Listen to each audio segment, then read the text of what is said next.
தென்னாட்டுடைய சிவனே போற்றி, எந்நாட்டவர்க்கும் இறைவா போற்றி. ஓம் விக்னேஸ்வராய நமக. விநாயகமூர்த்தியே நமக. விக்ன விநாயகனே நமக. வித்ய கணபதியே நமக. ஓம் விக்னேஸ்வராய நமக. குலதெய்வமான ஸ்ரீ பொன்னம்பல சுவாமி, ஸ்ரீ பொன்முத்து கருப்பண்ணசாமி, அங்காள பரமேஸ்வரி பாப்பாத்தி அம்மன் துணையுடன் இந்த நாள் இனிய நாளாக அமைய அனைவரின் அவரவர் குலதெய்வம் காத்து அருள் பாலித்து பிரம்மாண்ட வெற்றியை கொடுக்க வணங்குகின்றேன். இன்று பிறந்த நாள் மற்றும் திருமண நாள் காணும் அனைத்து சொந்தங்களுக்கும் என்னுடைய நல்வாழ்த்துக்கள்.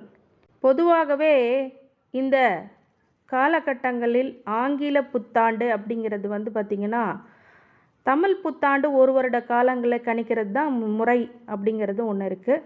இருந்தாலும் அனைவருக்கும் ஆங்கில புத்தாண்டு நல்வாழ்த்துக்கள். 2024 ஆண்டு முழுவதும் உங்களுக்கு எப்படிப்பட்ட நல்ல பலன்கள் ஏற்படும் அப்படின்னு சொல்லி இப்போது விரிவான காணொலியை நம்ம காணலாம்.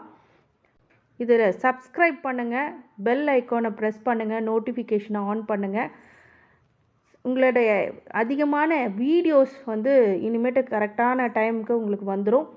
நிறைய பதிவுகளும் தகவல்களும் உங்களுக்கு அதிகமாக கிடைக்க போகின்றது. இந்த தகவல்களை உங்களுடைய உற்றார் உறவினர்கள் நண்பர்கள் அனைவருக்கும் பகிர்ந்து பயனளிக்குமாறு கேட்டுக்கொள்கின்றேன். இந்த ஃபாரின் கண்ட்ரியில் வெளிநாட்டில் இருக்கிற தமிழர்களுக்கும் இந்த பதிவுகளை முழுமையாக ஸ்கிப் பண்ணாமல் பாருங்கள். இது உங்களுக்கு ஒரு நல்ல தகவலாக கண்டிப்பாக இருக்கும். விருச்சிக ராசிக்காரங்க, பொதுவாகவே விருச்சிக ராசிக்காரங்க எப்படி அப்படின்னா, அதாவது பாசத்துக்கு கட்டுப்பட்டவங்க, பாசத்துக்காக எதை வேணாலும் செய்வாங்க. ஆனால் பயத்துக்கே கண்டிப்பாக பயத்தை காட்டிடுவாங்க. அந்த மாதிரி வீரத்தீரர் அப்படின்னு சொல்லலாம் விருச்சிக ராசிக்காரங்க. கோவம் இருக்கிற இடத்துல தான் குணம் இருக்கும் அப்படின்னு சொல்கிற மாதிரி, கோவம் அதிகமாக வரக்கூடிய விருச்சிக ராசிக்காரங்களுக்கு கண்டிப்பாக அதற்கான குணங்களும் கொடுக்கின்ற குணங்களும் கண்டிப்பாக இருக்கும் அப்படிங்கிறதுல மாற்று கருத்துக்கு இல்லை.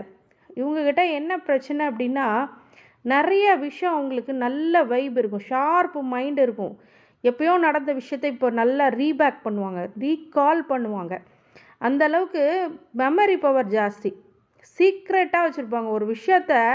அவங்கக்கிட்ட தகவலை சொல்லி இதை சொல்லாதீங்க அப்படின்னு சொன்னீங்கன்னா, அவங்க அந்த ஒரு ரகசியத்தை ரொம்ப காத்து நிற்கிறவர்கள். ஆனால் ரகசியத்தை வெளியிடுறது, அதிரடியாகவும் வெளியிடுறது இவங்க தான். அதனால் அந்த அதிரடி வெளியிடாமல் இருப்பது உங்களுக்கு நல்லது. ஏன்னா இது உங்களுக்கு ஒரு சில உறவு வகையில் விரிசல்கள் அப்படிங்கிறது கண்டிப்பாக வந்துடும். அதனால் இதில் கொஞ்சம் பார்த்து தான் நீங்கள் நடந்துக்கணும். கஷ்டப்பட்டு முன்னேறி செல்வீர்கள். அதாவது எல்லாத்துக்குமே ஈஸியாக கிடைக்குதுங்க, ஜாலியாக போய் ஒரு விஷயத்த பண்ணி கொடுத்துட்றாங்க. ஆனால் எனக்கு மட்டும் ரொம்ப ரொம்ப கஷ்டப்பட்டுட்ருக்கேன் அப்படின்னு சொன்னீங்கன்னா, அது விருச்சிக ராசிக்காரங்க தான் மேக்சிமம் இருப்பாங்க. ஆரம்ப காலகட்டத்தில் ரொம்ப ரொம்ப கஷ்டப்பட்டுட்டு அதுக்கப்புறம் பின்பு முன்னேற்ற பாதையில் வீறு நடை போடுவார்கள் அப்படின்னு சொன்னால் அது மாற்று கருத்துக்கு இடமல்ல. உங்களுக்கு பார்த்தீங்க அப்படின்னா, நிறைய விருச்சிக ராசிக்காரங்க பார்த்தீங்கன்னா, அந்த 2024 கொஞ்சம் சொந்த பந்த ரத்த உறவுகள்கிட்ட கொஞ்சம் ஜாக்கிரதையாக இருங்க. அதே மாதிரி அவங்களால உங்களுக்கு எந்த ஒரு பெனிஃபிட்ஸும் இருக்க போகிறதில்ல.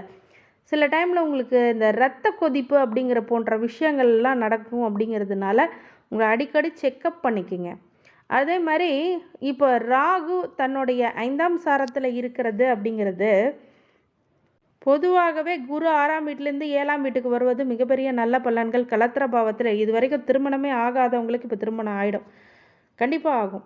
இது வரைக்கும் ருணு ரோக சத்ருஸ்தானத்தில் கஷ்டப்பட்டுட்ருப்பீங்க. ஏதாவது நோய் எதிரி கடன் அப்படிங்கிறது இந்த 4 மாதம் பொறுத்திருந்தீங்க. ஏப்ரலுக்கு மேலே அப்படின்னா மேக்கு மேலே ஒரு நல்ல ஒரு வரன் கிடைத்து மிகப்பெரிய வளர்ச்சி ஏற்படக்கூடிய விஷயங்களை கண்டிப்பாக கலத்திர பாவம் நல்லா இருக்குது. அப்படிங்கும்போது குரு இருக்கார் அப்படிங்கிறதுனால நல்ல மனைவி, நல்ல கணவனாக இருக்கும்போது நல்ல மனைவியாக இருக்கும்போது நல்ல கணவனாகவோ கண்டிப்பாக வரும். 4ஆம் இடத்த அர்த்தாசிரம சனி மட்டும்தான் கொஞ்சம் பிரச்சனை சனியில் இருக்கிறதுனால மாற்றுப்பாலினத்தினரோட கொஞ்சம் கவனமாக இருப்பது அப்படிங்கிறது கேட்டுக்கொள்ளப்படுகிறது. அது கண்டிப்பாக உங்களுக்கு பிரச்சனையை உருவாக்கும். அதனால் கொஞ்சம் ஜாகிரதையாக இருங்க, எச்சரிக்கையாக இருங்க. 5ஆம் இடத்து ராகு 11ஆம் இடத்து கேது இருக்கும்போது, 5இல் ராகு இருக்கும்போது பொதுவாகவே பார்த்திங்கன்னா வீடு பிரம்மாண்டமாக கட்டுவீங்க. வெளிநாடு செல்லிட்டு படுக்கணும் அப்படின்னு நினச்சிங்கன்னா படிச்சுடுவீங்க. இந்த மாதிரி விஷயங்கள் எல்லாமே பண்ணுவீங்க. 11ஆம் இடத்து லாபம் அப்படிங்கிறது கேது கொடுக்கும். அறிவு கூர்மையாக உங்களுக்கு கொடுக்கும், ஃப்ரெண்ட்ஷிப்பை கொடுக்கும். சரிங்களா? இது எல்லாமே கொடுக்கும். ஆனால் அரசியல்வாதி சம்மந்தப்பட்ட விஷயங்கள்லாம் அவங்களாம் உங்களுக்கு நிறைய உதவி பண்ணுவாங்க. இது மாதிரி விஷயங்கள் உங்களுக்கு கண்டிப்பாக இப்போ பொதுவாகவே இந்த பலன்கள் விருச்சிக ராசிக்காரங்களுக்கு இருந்தாலும் உங்களுக்கு நட்சத்திர வாரியாக தசாபூத்திகள் பலன்களை கோச்சாரத்தை இணைத்து மிக துல்லியமாக கணக்கிடப்பட்டுள்ளது. அதனால் நீங்கள் இந்த பதிவை முழுமையாக பாருங்கள். அப்போ தான் வயசு வாரியாக இருக்குது, வயது வாரியாகவும் அப்ராக்சிமேட்டாக இருக்குது. அது வந்து உங்கள் ஜனனகால ஜாதகத்தை செக் பண்ணிவிட்டு அதுக்கு மேட்ச் பண்ணி பாருங்கள். கண்டிப்பாக உங்களுக்கு இது தெளிவாக புரியும். இந்த விஷயத்த வந்து புரியலன்னா கூட இன்னொரு வாட்டி செக் பண்ணுறதுக்கு பேக் சைடில் போயிட்டு நீங்கள் முதலேருந்தே கேளுங்க. கண்டிப்பாக உங்களுடைய விஷயங்கள் எல்லாமே உங்களுக்கு தெளிவாக புரியும். உங்கள் வாழ்க்கையில் என்ன நடந்துகிட்ருக்கிறது அப்படிங்கிறதும் இது உங்களுக்கு மிக துல்லியமாக காட்டிவிடும் அப்படின்றதுக்கு மாற்று கருத்து கிளம்பல. ராசி கேட்டை நட்சத்திரம், இது புதனுடைய நட்சத்திரம். தசாபுத்தி காலங்கள் பொதுவாகவே 17 வருடங்கள். என்னுடைய கால்குலேஷனுக்கு ஒரு 10 வருடங்களை எடுத்துக்கிறேன். கேது திசை ஒரு 7 வருஷம், மொத்தம் 17 வருஷம். அதுக்கப்புறம் சுக்கிர திசை ஒரு 20 வருஷம், மொத்தம் 37 வயசு.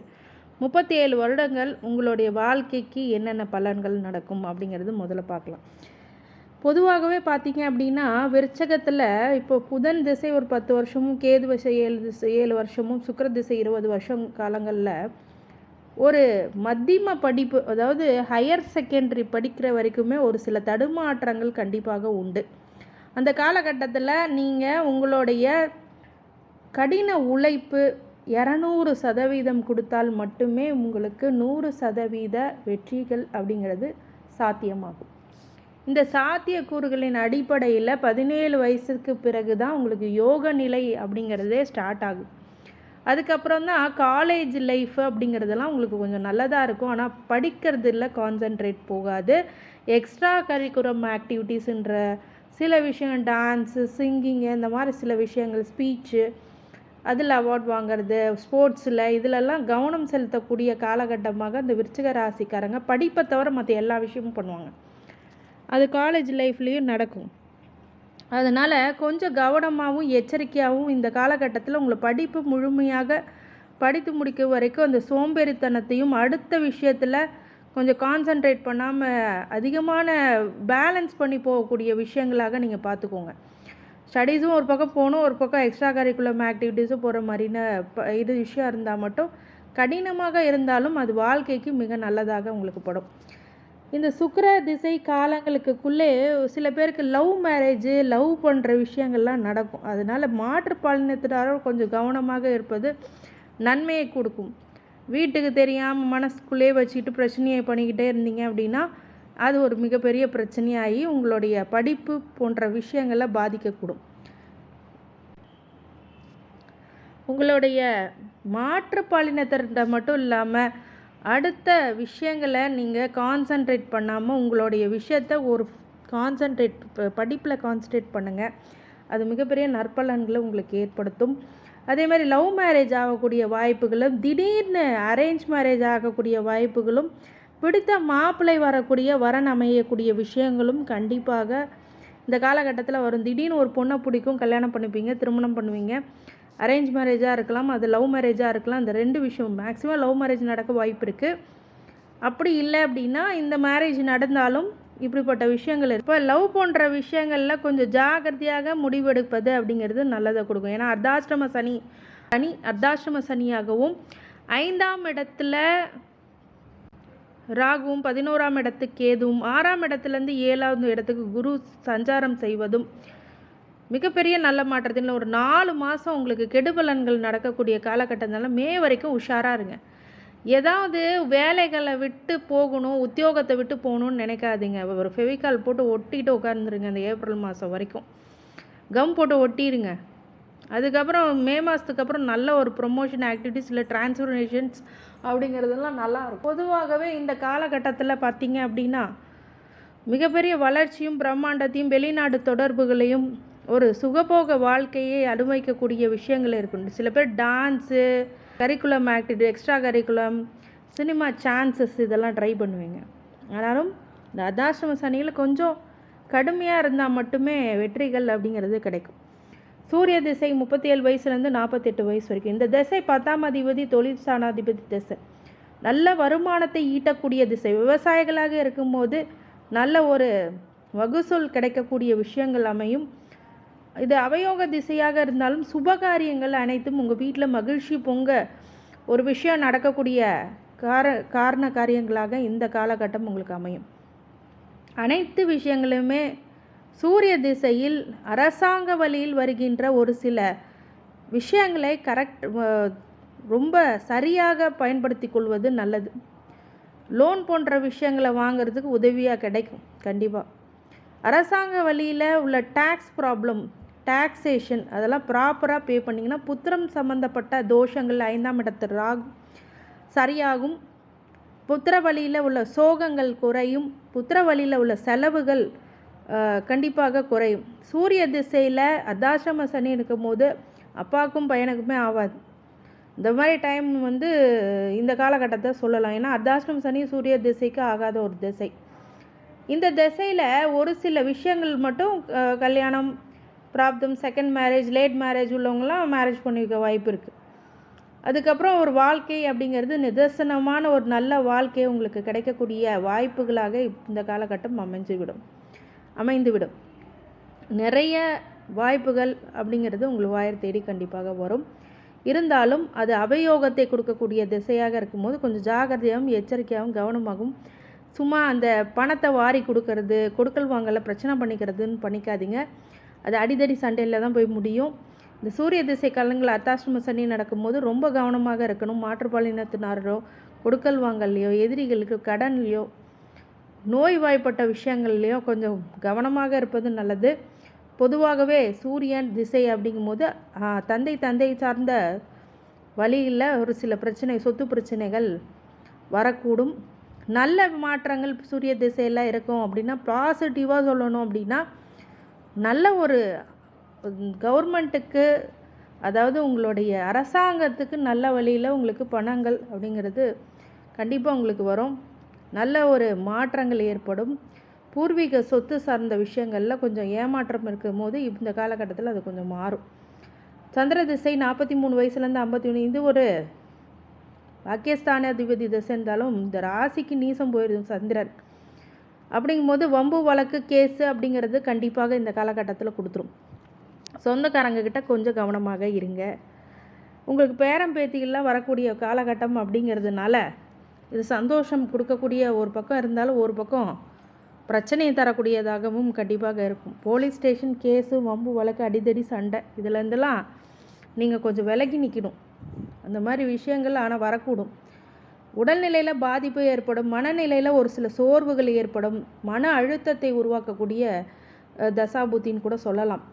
ப்ளஸ் பாயிண்ட்டுன்னு சொன்னிங்கன்னா பெண்களால் ஒரு லாபம், வெளிநாட்டு தொடர்புகள் மூலியமாக லாபம் அப்படிங்கிறதெல்லாம் கண்டிப்பாக உண்டு. செவ்வாய் திசை 53 வயசுலேருந்து 60 வயசு வரைக்கும். இந்த செவ்வாய் திசை காலகட்டங்களில் பொதுவாக பார்த்திங்கன்னா வீடு மனை யோகம், பூர்வீக வழியில் வருகின்ற சொத்துக்கள் எல்லாமே உங்களுக்கு கைக்கு சேரும். சகோதர வழிகளில் நிம்மதி பெற. கடன் தொல்லை அப்படிங்கிறது கம்மியாகும்.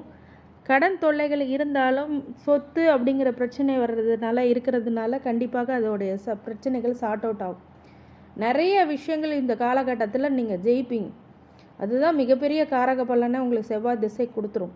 செவ்வாய் திசை உங்களுடைய மகளுக்கு நல்ல வீடு வசதி வாய்ப்பு, வண்டி வாகனம், ஆடை ஆபரணங்கள் எல்லாமே சேர்க்கக்கூடிய சுபகாரியங்கள் செய்யக்கூடிய காலகட்டம்னா நல்ல வரன் அமைஞ்சு சிறப்பான வாழ்க்கை அமையக்கூடிய விஷயங்களாக இது கண்டிப்பாக அமையும். ராகு திசை 60 வயசுலேருந்து 78 வயசு வரைக்கும். இந்த ராகு திசை காலங்களில் பொதுவாகவே பார்த்தீங்க அப்படின்னா ராகு 5ஆம் இடத்துல புத்திர வழியில் இருக்கும்போது புத்திர வழியில் ஒரு சில பிரச்சனைகள் ஏற்படும். அவங்களால் செலவினங்கள் ஏற்படும். ஒரு சில பேருக்கு அவமானங்கள் ஏற்படக்கூடிய வாய்ப்புகள் இருக்குது. ஆனாலும் ஒரு ப்ளஸ் பாயிண்ட் என்னென்னா பிரம்மாண்டமாக ஏதாவது ஒரு விஷயத்தை வெற்றி கொள்வீங்க அப்படிங்கிறதுல மாற்று கருத்து கிடையாது. இந்த வயசு காலங்களில் உங்கள் பிள்ளைங்களுக்கு நல்ல ஒரு தொழில் நுட்பத்தை பயன்படுத்தி மிகப்பெரிய அளவில் பிரான்ச்சஸ் ஓப்பன் பண்ணக்கூடிய வாய்ப்புகள் கண்டிப்பாக உண்டு. தொழிலில் நல்ல ஒரு முன்னேற்றம், இல்லை ரிட்டையர்டாக இருக்கிறேன் அப்படின்னா ஒரு சிறப்பான ஒரு பங்களிப்பு கூடிய ஸ்டேட்டஸ் கொடுக்கக்கூடிய விஷயங்கள் அமையும். ஒருவேளை ராகு அவயோகமாக உங்கள் ஜாதகத்தில் இருந்தால் மட்டும்தான் அவமானங்கள் அப்படிங்கிறது கண்டிப்பாக வரும். அது உங்கள் ஜாதகத்தை ஜனன ஜாதக காலங்களில் செக் பண்ணிக்கோங்க, நல்ல திசையா, அவயோக திசையா, யோக திசையான்னு. குரு திசை 78 வயசுலேருந்து 94 வயசு வரைக்கும். இந்த காலகட்டத்தில் ராகு திசையில் என்னென்னலாம் நடந்துச்சோ அது இன்வர்ஸாக இங்கே நடக்கும். குரு திசையில் ராகு திசையில் எப்படின்னா சம்பாரித்து எப்படின்னா மேலே வந்துடணும்னு நினைப்போம். குரு திசையில் எப்படியாவது கரெக்டான பேர் வச்சு செல்வா கூட வாழணும்னு நினைப்போம். அதுதான் வித்தியாசம் ராகு திசைக்கு குரு திசைக்கு.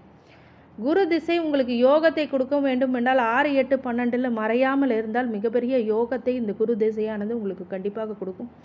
குரு நீசமோ வக்ரமோ அடையாமல் இருந்தால் நல்ல ஒரு பலன்களை இருக்கும். வக்ரம் அடைந்தாலும் எந்த வீட்டில் வக்ரம் அடையிறது அப்படிங்கிறது பார்க்கணும். பொதுவாகவே குரு திசை பொதுவாகவே விருச்சிக ராசிக்காரங்களுக்கு குரு செவ்வாய் அப்படிங்கிறதெல்லாம் ஒரு நல்ல ஒரு திசைனாலும் குரு ஒரு விஷயம் பண்ணுவார். அவர் அட்டமாதிபதியாக ஆயிட்டாராலோ இல்லை நீசம் பெற்றாலோ இல்லை குரு மறைவு ஸ்தானத்துக்கு போயிட்டாலோ ஒரு சில தொந்தரவுகள் கொடுக்கும். அது பார்த்துக்கணும். புகழ் செல்வாக்கில் ஒரு சில பிரச்சனைகள் ஏற்படும். இது குரு சந்திரனோடு இருந்தால் யோகத்தை கொடுத்தாலும் குரு சந்திரன் ஒரு சில பிரச்சனைகளையும் கண்டிப்பாக கொடுத்துரும். குரு சந்திரன் யோகத்தையுடையவங்க கொஞ்சம் நல்ல ஒரு மிடுக்காக இருப்பாங்க. இந்த குரு திசையில் கொஞ்சம் உடம்பு சார்ந்த பிரச்சனைகளும் மனம் சார்ந்த ஒரு பிரச்சனைகளும் கண்டிப்பாக உண்டு. மனம் சார்ந்த விஷயத்தில் எது ஆகாதுன்னு உங்களுக்கு தோணுதோ அந்த விஷயத்த பண்ணாதீங்க. சனி திசை 94 வயசுலேருந்து 103 வயசு வரைக்கும், அது 99 வயசு இருக்குன்னு நான் சொல்கிறான்னு இருக்கேன்.